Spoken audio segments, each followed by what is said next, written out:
Welcome to a Season of Caring podcast where there's hope for living, loving, and caring with no regrets. Hi, this is Rayna Neises, your host, and I'm excited today to talk to you more about self-care. I don't know about you, but I don't really like that word. And I have a guest coming up who's going to talk to us about the reason why we push back on that. And honestly, I'm still thinking about her reasoning behind that.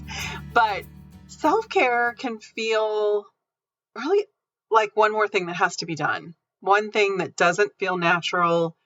One thing that just can really push you over the edge, I think.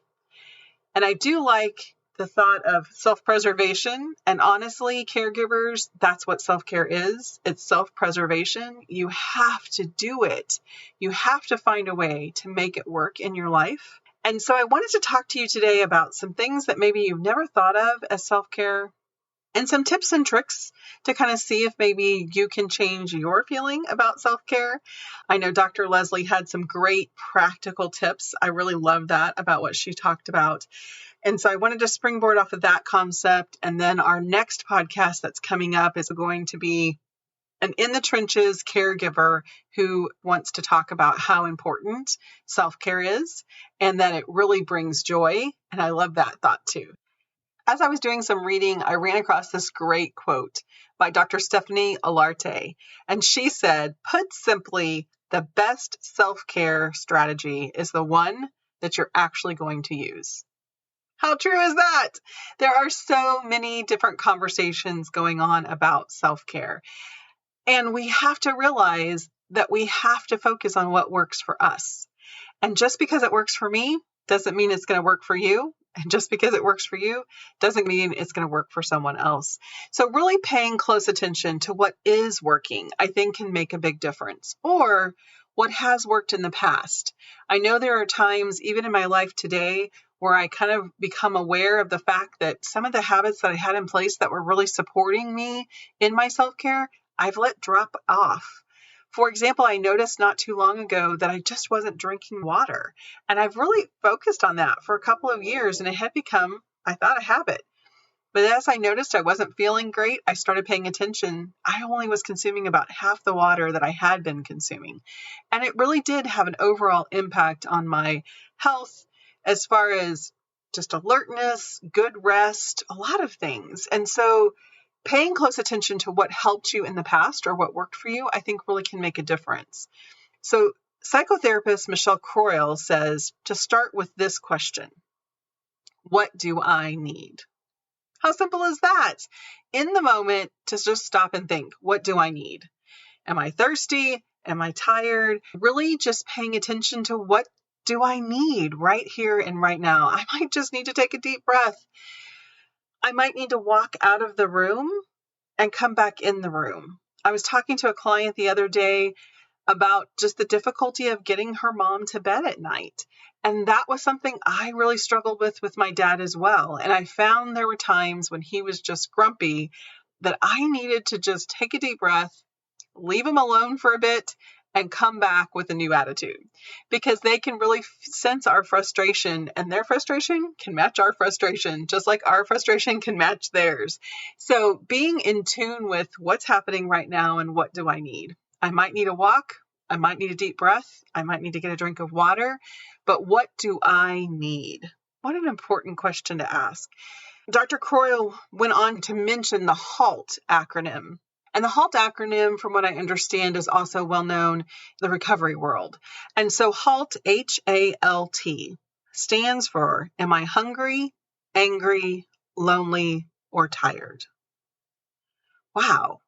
When you really think about those four things, when you're not feeling like yourself, those four things can cover a lot of bases, can't they? Am I hungry? That's a pretty simple one to solve, especially if we have healthy snacks like Dr. Leslie mentioned, just easy to grab and go ahead and consume. Am I angry? Is there something happening? Is there emotion deeper down that we need to maybe journal about, or pick up the phone and talk to a friend, or pray, really spending some time figuring out where that anger is coming from or what it's directed at? Number 3, am I lonely? Wow. As a caregiver, it can be really lonely. And I think sometimes we forget to even think that could be affecting our overall well-being. And am I tired?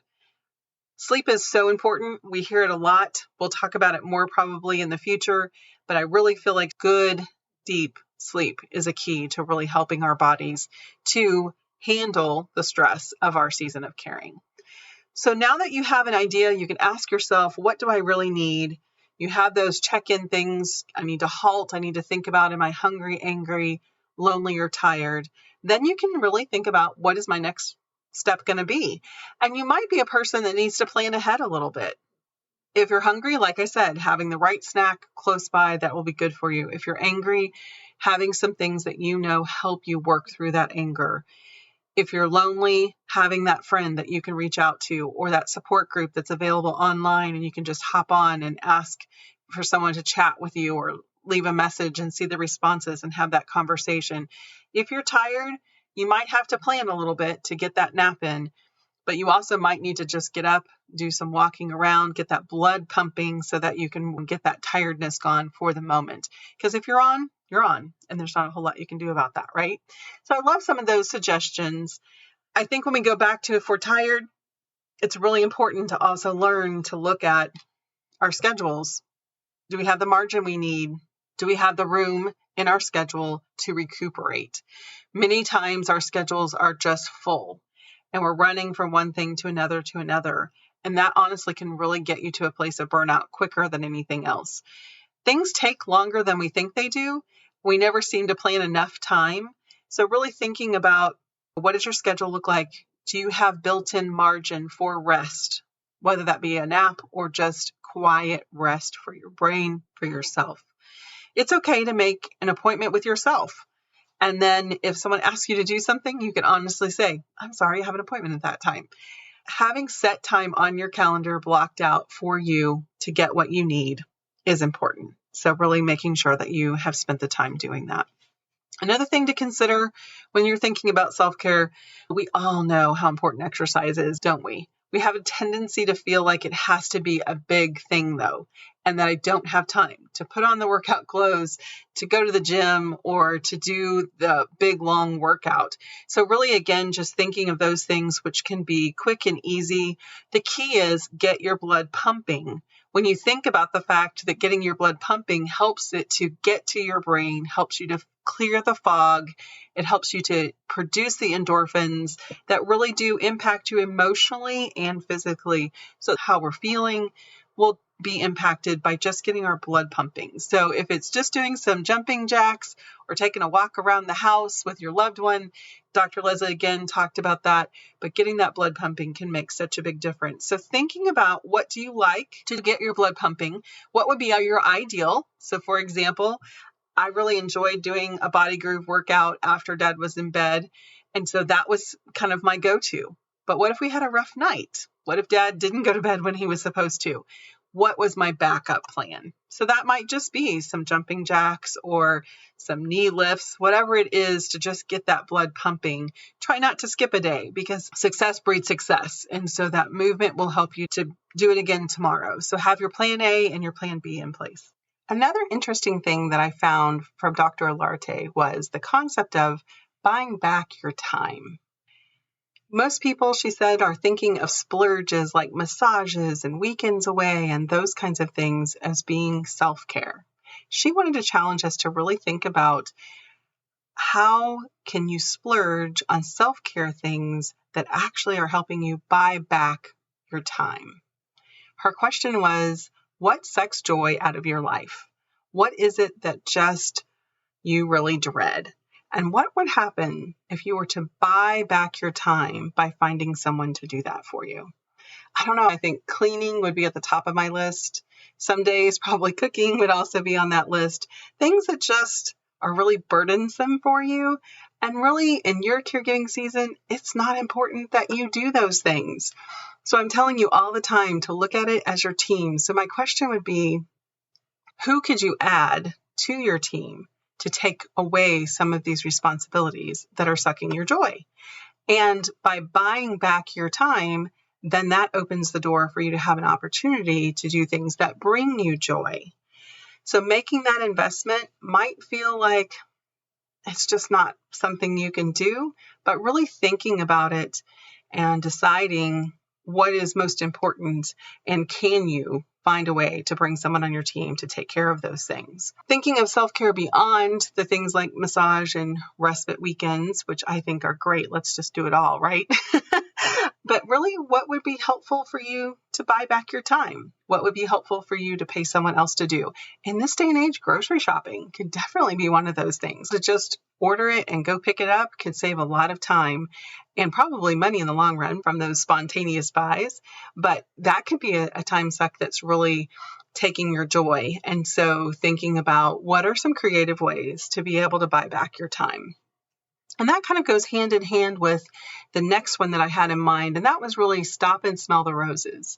When you're able to eliminate the things that take away your joy, then you're able to focus on the things that bring you joy. And in this caregiving season, really being able to slow down and smell the roses can make all the difference in who you're caring for them, and for you. Finding those times, those moments of joy with the person that you're caring for is a lot easier when you aren't rushing from one thing to the next. I think we often have so many things on our to-do list, from leaving work to picking up the kids from school to helping with homework to checking on whether or not mom took her meds, calling to get that appointment. There's just so many things that need to be done. We can find that we have crammed it all in this short period of time, both underestimating how long it would take us to do it and maybe the attitude or mental state of the people that we're doing it with. And the kids might not be cooperative, or the parent that you're caring for might not be ready to rush. I used to always say my dad's hurry button was broken. So anytime I needed to hurry somewhere, that really put a lot of stress on him. And that meant it put a lot of stress on us together. So learning to stop and smell the roses, taking the time, scheduling yourself to a point where you really can take advantage of the time that you have to get the job done well and not put extra stress on yourself can make a big difference. Slowing down the pace, stopping to think about what things you can slow down, take those deep breaths and pay attention to your loved ones, find the smile, create the laughter. It really can be a blessing to you. So I want to challenge you to think about how can you stop and smell the roses? And our final self-care tip for today's episode is watching the shame involved in the feelings that you have during the season. Feelings, all kinds of feelings, are definitely going to come up during this caregiving season. And sometimes we feel shame around those feelings, and we really need to look at it a little differently. According to an article on bestlife.com, Dr. Ima Kazan, a clinical psychologist, suggests accept your difficult feelings, such as sadness, anger, anxiety. All of these feelings are natural and normal. Fighting with them or trying to make them go away will not achieve the goal, but will get you stuck in those feelings. The more you are able to accept your difficult feelings as they are, the freer you will be to move on from them and feel happier in the long run. Don't you agree? When you have found yourself in a place that you're just ignoring your feelings, rushing through life, when you stop and think about them and you feel bad about them and you don't really feel them all the way through, you just push them aside and keep going, you continue to feel stuck and icky. But when you actually have that good cry, or when you actually talk through what you're angry about and think about it and think about how to deal with it, whether it be to talk to the person or talk to someone else to help you deal with the anger, that's when you're able to move forward. That's when you're able to feel better. So don't forget to stop and think about, when you're talking about self-care, where the emotions fall in the middle of it all, because they really can play a big part. Both your body and your emotions need to be healthy in order for you to be successful in this caring season. So I really want to encourage you to just stop and think about how you're doing. What do you need to do differently?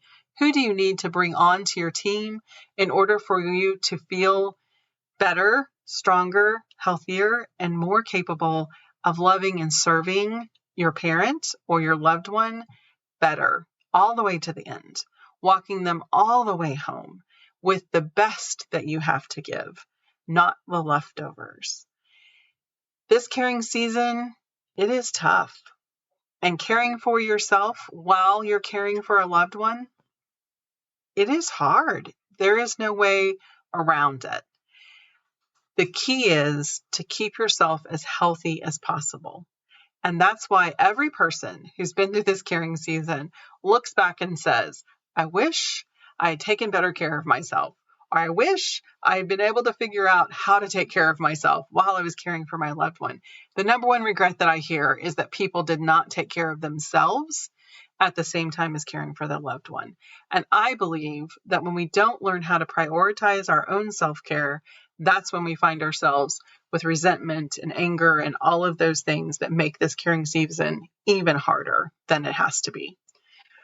So I'd like to offer you something right now. I want to offer you a self-care quiz. And it's just a simple little quiz I'd like you to take and check in with yourself on how you're doing. Pick up your phone right now and text HOPE to 855-297-8377. Again, just pick up your phone and text HOPE to 855-297-8377. When you do that, by sharing your email address with me, you'll be prompted to land on a special page that has this simple self-care quiz that I'd like to offer you. Not only to take a quiz and see how you're doing right now, if there are things that you need to think about adding into your schedule or think about how to care for yourself better right now in the season where you are, or there's also some additional free resources available there. So I'd love for you to do that. Take advantage of this opportunity to really think about how you're doing with your self-care. So listeners, thank you for joining me today for one of my least favorite topics. I'm just joking. Or one of the topics I'm really passionate about, but I know it can feel overwhelming. And I think you're going to enjoy our guest next week as she's going to tackle this topic as well, self-care and joy and how they link together in this caring season. And just a reminder, a Season of Caring podcast is created for the encouragement of family caregivers. If you have financial, legal, or medical questions, be sure to consult your local professionals and take heart in your season of caring.